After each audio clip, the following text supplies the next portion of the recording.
Hey everybody, welcome to another episode of How to Play Paintball. Today is actually going to be another viewer playing critique, so thank you to Marcel Trottier. I'm hoping I'm pronouncing your name correctly. He plays for Instinct 2, if I can talk right, and I call it the Wiener Schnitzel and Sauerkraut edition because it is coming all the way from Germany. I did want to mention real quick, he did say that his GoPro doesn't pick up his speaking all that well. There's always more room to talk, so I think you guys already know that that's something that I like to mention a lot. Yeah, so they also play the M500, so he's not going to be shooting as much because you only get 2 pods in a hopper. So just 2 things before we jump into this first match here, but let's actually just go ahead and jump straight in. So like I said, he's not going to be shooting as much, so I understand that. But because people are shooting less, one of the things that I noticed when I was watching through this game here was, and I'm hoping that you're talking here, is you can definitely be more aggressive. I think Marcel here could have gone up to that other can, or once his player moved out, could have made this soon. Made that move sooner to be able to get out to protect his player. Yeah, I think just being able to push your guy up the field when you're playing behind somebody, hey, I have your back, I have your tape, I have whatever, so I can hear some communication. I know that it can be a little bit tough when the camera doesn't pick up all the sound. You did get really predictable here. It was always up, down, and then you came out down that second time. So you want to be more unpredictable with how you're snapping out of the bunker. That was a good move. I think you probably could have had your guy in front of you do that, and then you just follow up behind him. But it doesn't really seem like there's a lot of people that are shooting at you cross field, so don't try to shoot packs when you can actually shoot them in the back, to get out a little bit wider, get up the field, especially in this format where you only have 500 balls. If you can get them to shoot more paint at you, it's definitely going to be beneficial to you. But yeah, this guy's the last one. Get down the field. Put those guys in and get down to their side of the field. Makes it a lot easier to end up shooting them. Something I will mention when I was watching through these videos is doing a lot of the same thing. It was kind of that delay and go out to this can. With practices, you always want to make sure that you're going and trying different things. You don't want it just to be that, okay, well this works, so we're going to do it again. Maybe do it 2 times in a row to make sure that it actually does work, but it seemed like you were kind of like a one-trick pony with this, shoot and then go up to the other can, see if that works, go up to the W, see if that works. Your guy did good here. Whenever you're in the corner, though, if you can actually play the wrap, shoot down the tape, and then wrap the whole field, it's going to be a lot better for you because you have a bigger bunker in the way, and you just have a little bit more control over the tape as well as the inside of the field. So that way you're able to protect the guy in front of you while also kind of dictating what is going to be happening on the other side of the field. Whereas right now, yes, you are communicating, but what are you really stopping? So this was a good move. I like this. When you saw your guy move, you did get up the field, so that was definitely a good thing. So I know that you're not shooting, and I just didn't hear anything there. That's why I wanted to stop to see if I could hear you talking. A good thing to do is to say, hey, we're down this many bodies. That was something that the last team, some people have different codes, but the last team that I played with Prime in Dallas, we had it where if we lost a body, it was down 1 or down 2, and then kills were if we shot them. So that way okay, I can go and risk my body over here, or, oh crap, I need to stay and kind of hunker down. Make sure that I'm protected to stay alive on this side of the field. I like what I'm hearing with the communication there. But yeah, I think you probably could have gotten down the field. If that guy can make that move, you could have gotten down the field and helped finish out the game. So again, same thing, you kept going to this can a lot, which, okay, that's great that it works, but run a gun up to the W. Make it where they have to worry about you, because if they key up on what you're doing, it's not going to be beneficial. They're going to shoot you out every single time. So I like that this different spot here But you could have made this move earlier. This was definitely one that, okay, nobody's shooting at me, get down to that side. I'm sorry, that Dorito, and it's easier to shoot down the tape, I'm guessing, on this side. And yeah, so good job moving up the field here. Good. I like hearing that talking.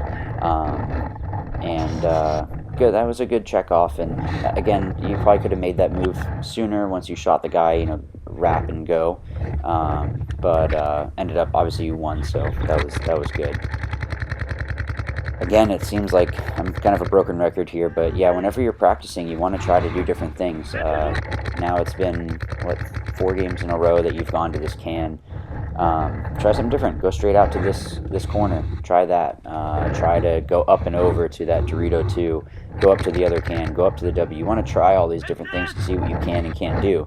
At practice, if you get shot, it's not that big of a deal if you're trying something. If you get shot stupid, then yeah, that's not a good thing. But if you can go and hey, this worked or this didn't work or whatever, you know, it's all beneficial to your team. So this was definitely a good move. You saw your guy get up there. Now you can protect his tape. So good talking. If it's G3, then you know, get up the field. Push your guy up the field. You know, even if it's, there you go. Yeah, I mean, you definitely could keep being the aggressor here, especially with them not being able to shoot as much paint. But yeah, you should definitely start talking to whenever you lose the guy in front of you or next to you, that, hey, you know, this guy is you know, dead in front of me, or you know, whatever the case is. I'm liking that with this one. You did try something new, so that was definitely a good thing. I like seeing that. And you see that you made it, so now you know that you can go ahead and use that at the actual tournament itself. You probably got shot there just because you weren't checking off the inside of the field.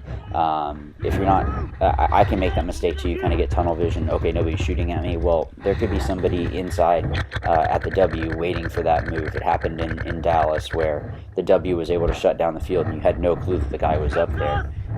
So it happened to me at practice where I went to go and the W had shot me on the way in because he was waiting for that move, especially in this format where you're not shooting as much. So you definitely always want to make sure that you're shooting and wrapping the inside of the field to check off that inside guy no matter what. Once you get dominant on somebody, make sure that you're staying posted on them. You don't have to go back into your bunker. You can watch the paint coming in. Eventually you'll start getting better with that too, where, yeah, like you're doing right there. Staying on that guy, not letting him breathe. And even with 500 balls, you can still just, you know, bop, bop, bop, bop. And it's something that is going to keep that guy, keep him honest. So this was definitely a good move as well. I think that Dorito in front of you is still alive. I probably would have been playing the outside of the bunker just so that way I can stop him from running me down. But I'm not sure if there's somebody behind you. So if there is somebody behind you doing their job, then you're all set.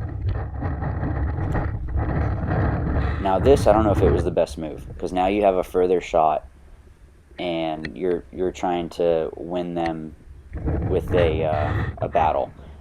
Whereas if you had gotten down the field, you can shoot them in the back and pinch them out. You want to get it to be a really wide V on them where they are the point. Now he has a whole bunch of Doritos here that he can sneak around with. Good players are going to be able to kind of snake through there and use all those bunkers to their advantage. So if you had stayed, you would have shot him trying to move out, or you could have moved up and shot him in the pack or something like that and been able to win the game. So in this case, this was probably a good move, other than getting shot, actually. I didn't realize you got shot in that one. I am liking that you're trying different things again, so that was good. But yeah, I mean, especially with this format, it's just really a shoot and go. I wouldn't be playing so tentatively. You know, try to be more aggressive. Try to get up the field, get in their face. You know, make it where even if you're not shooting anybody or shooting at anybody, if you're at the 50 Dorito, you know, or on their side of the field, well, now they have to worry about you. So it's going to be tougher for them to deal with the rest of the field, because now if they come off you, well, now that opens up your snake side to be able to get to work as well. really good move here, taking a bigger bite. Just make sure that you're checking off that center of the field. Good, so you're calling that out. You're blocked out, so you're good. But yeah, playing this wrap here is exactly what you should be doing. In this case, get up to that other Dorito. There you go.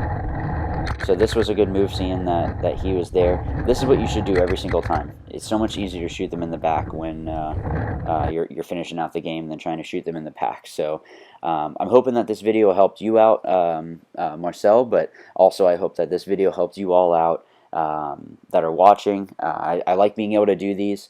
If you want to see more of these videos, please make sure that you're putting a comment down below. And as always, guys, remember, watch, learn, win. See you next week.